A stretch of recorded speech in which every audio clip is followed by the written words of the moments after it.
오늘은 신명기 6장 4절에서 9절 말씀. 이스라엘과 하마스의 전쟁이 끝날 줄을 모릅니다. 유대인들은 정말로 외부로부터 침략을 받으면서 밤낮 성전이 파괴되고 학교가 없어지고 예루살렘을 빼앗겨도 그들이 포기하지 않은 것은 바로 가정입니다.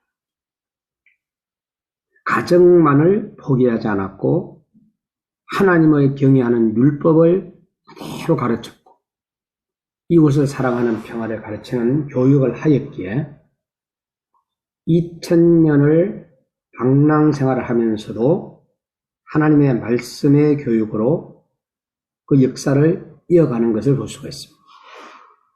그 첫 번째가 이스라엘 민족의 교육은 하나님의 말씀을 중심하고 있다. 이스라엘 교육 정신은 하나님의 말씀을 중심하고 따르는 것이고 하나님을 사랑하는 데 있었습니다. 이스라엘 민족의 교육은 역사의 생명. 그들의 교육 현장은 신명기 6장 4절에서 9절에 근거하고 있는데 이스라엘아 들으라. 우리 하나님 여호와는 오직 하나님 여호와시 너는 마음을 다하고 성품을 다하고 힘을 다하여 내 하나님 여호와를 사랑하라. 이것을 세마라고 하는데 이스라엘아 들으라는 말의 히브리어입니다. 하나님의 말씀을 듣는 것이 교육의 중심이고 우리가 듣고 또 들어야 할 하나님의 이 말씀, 우리는 마음을 다하고 뜻을 다하고 성품을 다하여 또 힘을 다하여 하나님을 사랑하는 것. 그 유대인들의 그 교육 정신입니다. 이스라엘. 두 번째는 교육의 장은 교회가 아니고 국가도 아니고 가정입니다. 우리 대한민국이 본받아야 할 것이 바로 이건데 유대인의 집은 호화주택을 말함이 아니라 문선주에 성경 구절이 붙어 있다라는 사실입니다. 그리고 집안 식구는 출입할 때마다 그곳에 입을 맞추고 하나님의 말씀을 손목에 붙이고 이마에 매는 것은 내 손으로 무슨 일을 하든지 하나님의 은혜임을 깨닫고 불완전한 인간의 지식보다 하나님의 지혜인 말씀에 의존해야 한다는 것을 의미합니다. 세마. 이 세마의 신앙교육은 이스라엘은 가정에서부터 이루어지고 있습니다. 이스라엘의 안식일은 신앙을 심어주고 이스라엘 가정은 교육을 심어주는 바로 학교가 됩니다. 그런데 우리 대한민국은 어떻습니까? 반대죠. 이스라엘 가정은 학교와 해당이요 배움의 터전이라는 것. 집에서 먼저 글을 배우고 하나님을 알게 되고 집에서 예배 행위는 배우게 되는 것이 바로 이스라엘 가정입니다. 그러니까 그들이 똘똘 뭉치는 겁니다. 우리 대한민국 가정 예배가 바로 그러한 중심이 된다면 우리 대한민국은 희망이 있는 것입니다. 세 번째 이스라엘 민족은 부모가 신앙 교육자가 된다. 이 히브리어로 토라라는 단어는 율법입니다.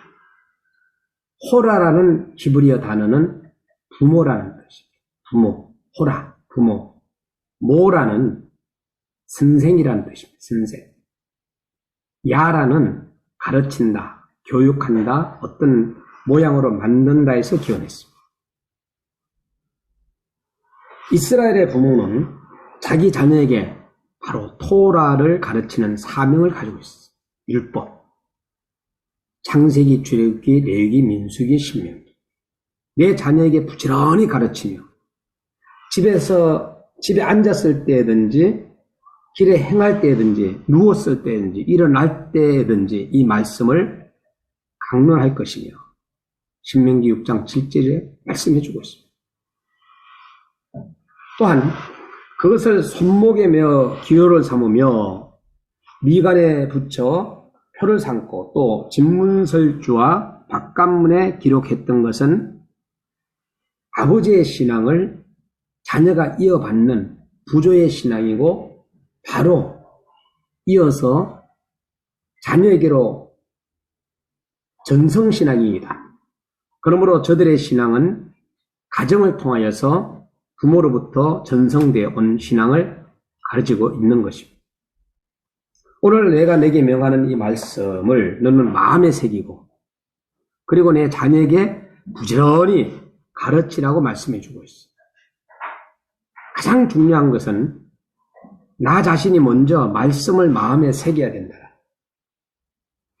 그리고 자녀에게는 부정적인 마음이 아니라 긍정적인 인생관을 갖도록 해주어야 된다. 아이들에게 말씀을 가르치고 외우게 하는 것은 살아계신 하나님을 섬김으로 인생을 긍정적으로 살아서 성공적인 삶을 살도록 하는 데에 의미가 있었던 것입니다. 이들은 어떤 경우에도 인생을 긍정하고 선민의식을 가지고 사상을 가지고 있었습니다. 위대한 역사를 창조하게 되었습니다.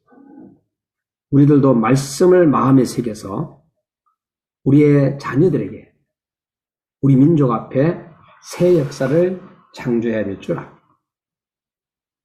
부모가 먼저 바르게 신앙을 가지는 것이 중요하고 또 그 신앙이 자녀에게 그 자녀가 또 자녀에게 이어지는 것입니다.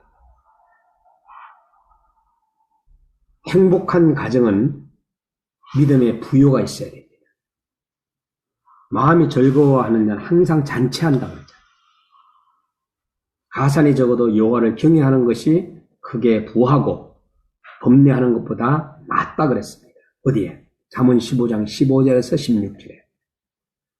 솔로몬은 가정의 부여와 행복이 물질적인 데 있지 않았다고 말씀해주고 있습니다. 부자가 된다고 인간의 근본 문제가 해결되는 것은 아니다는 얘기죠.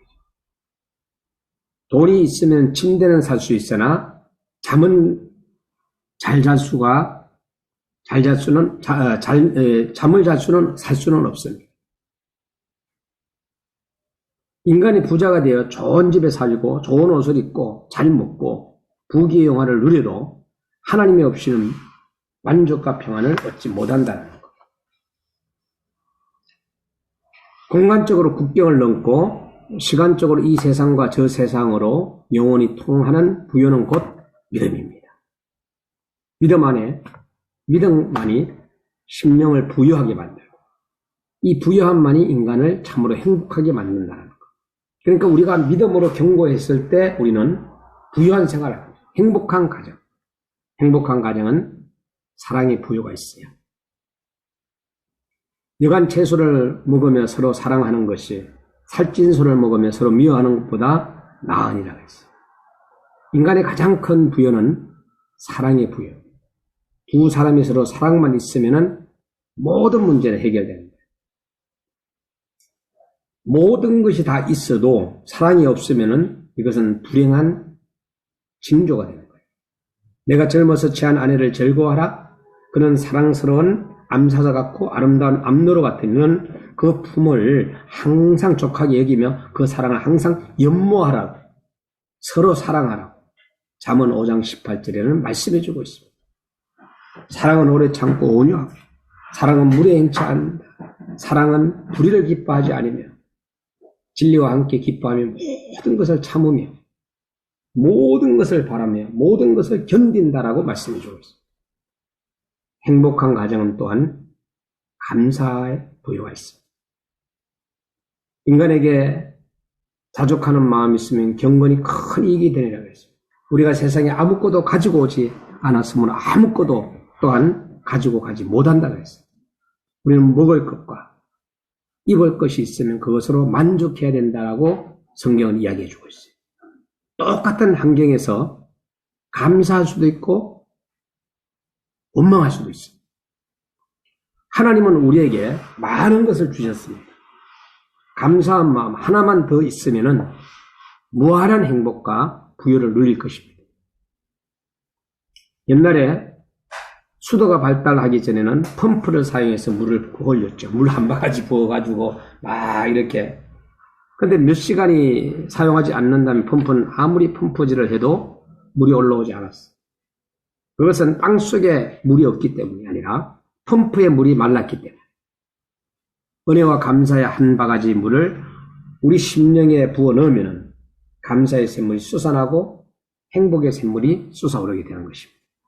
인생 최대의 가난은 감사의 빈곤, 사랑의 빈곤, 믿음의 빈곤입니다.